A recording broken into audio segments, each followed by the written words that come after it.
For example ఇప్పుడు పుట్టినటువంటి ఆడపిల్లకి ఇంకొక 25 ఇయర్స్లో మ్యారేజ్ ఉంది అని అనుకుంటే ఎక్కువ కాదు ఒక 20 లక్షల రూపాయలు ఇప్పుడు మార్కెట్ కాస్ట్లో మనం పెళ్లి కోసం ఖర్చు పెడతాము అని మనం అనుకుంటే యావరేజ్గా మ్యారేజ్ ఇన్ఫ్లేషన్ ఒక 10% ప్రకారం పెరుగుతుంది అని అనుకుంటే అప్రాక్సిమేట్గా ఆ పిల్లకి సంబంధించినటువంటి మ్యారేజ్ ఎక్స్పెన్సెస్ 2 కోట్ల రూపాయల వరకు కూడా చేరుకుంటుంది. 2,16,00,000 కరెక్ట్గా చెప్పాలంటే ఇక్కడ కనిపిస్తుంది దాని లెక్క ప్రకారం.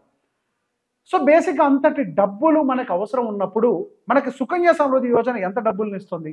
70 లక్షల రూపాయలు మాత్రమే మనకు కాంట్రిబ్యూట్ చేస్తుంది 21 సంవత్సరాల వయసుకి. సరే ఆ తర్వాత తీసుకుని ఎఫ్డీలో వేసుకున్నా కానీ గట్టిగా పెరిగితే ఇంకొక 20 లక్షల రూపాయలు పెరుగుతుంది. ఎటు తిరిగి చేసినా కానీ 90 లక్షల రూపాయల నుంచి అయితే మనకు డబ్బులు ఇవ్వదు. ఆ డబ్బులు తీసుకెళ్ళి ఎఫ్డీలో పెట్టుకున్న 25 ఏళ్ల దాకా. సో నిజంగా మనకు అది ఎటువంటి రిటర్న్స్ని మనకి సరిపడా ఇవ్వట్లేదు కాబట్టి ఇక్కడ క్యాలిక్యులేషన్ కూడా చూడవచ్చు. సంవత్సరానికి 1,50,000 చొప్పున ఇన్వెస్ట్ చేస్తే పాపకి ఒక సంవత్సరం అంటే 2025 స్టార్ట్ చేస్తే మొత్తం మనం 22,50,000 రూపాయలు ఇన్వెస్ట్ చేసిన వాళ్ళం అవుతాం.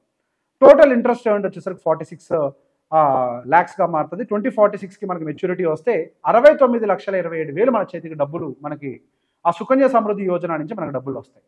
మరి ఎక్కడ మనకు 2 కోట్ల రూపాయల ఎక్స్పెన్సెస్, మరి ఎక్కడ ఈ 69 లక్షలు లేదా 70 లక్షల రిటర్న్స్? ఎంత డెఫిషియన్సీ తోటి ఉన్నాం? ఆ మిగతా డబ్బులు తీసుకెళ్ళి 4 సంవత్సరాలు ఎఫ్డీలో పెట్టినా మహా వస్తుంది 20 లక్షలు వస్తే గట్టిగా, అంతకు మించే పెద్దగా రావు.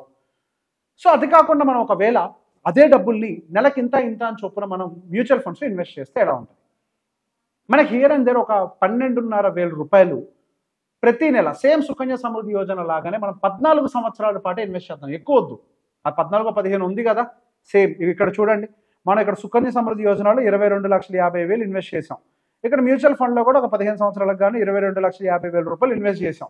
ఓకే, సో బేసిక్ ఏమవుతుంది మనకి ఆ 14-15 సంవత్సరాలు ఎండింగ్ టైంకి వచ్చేసరికి మనకి అప్రాక్సిమేట్గా 59,69,000 రూపాయల వరకు కూడా కార్పస్ క్రియేట్ అవుతుంది.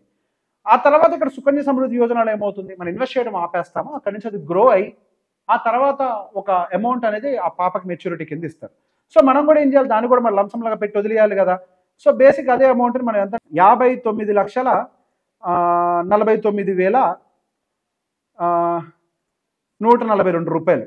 సో ఈ డబ్బులు తీసుకుని వెళ్ళి మనం ఏం చేస్తాము, మ్యూచువల్ ఫండ్స్లో పెట్టి వదిలేస్తాం. ఇంకొక 6 సంవత్సరాలు, నా పాపకి 21 సంవత్సరాల వయసు వచ్చేదాకా పెట్టి వదిలేస్తే మనకి అప్రాక్సిమేట్గా 1,17,00,000 రూపాయల వరకు అవుతుంది. ఇక్కడేమో 70 లక్షల దగ్గర ఆగిపోతున్నాం మనము. ఇక్కడ సుకన్య సమృద్ధి యోజనలో 70 లక్షల దగ్గర ఆగిపోతున్నాము. అదే మనకి ఆ పాపకి ఆ వయసు వచ్చేసరికి 1,17,00,000 రూపాయల వరకు డబ్బులు వస్తుంది 12% రిటర్న్ తోటి. నిజంగా మనకు ఆ మ్యూచువల్ ఫండ్స్లో 12% రిటర్న్స్ వస్తాయా అనేది పెద్ద ప్రశ్న. దానికి ఒక ఆన్సర్ ఇస్తాను.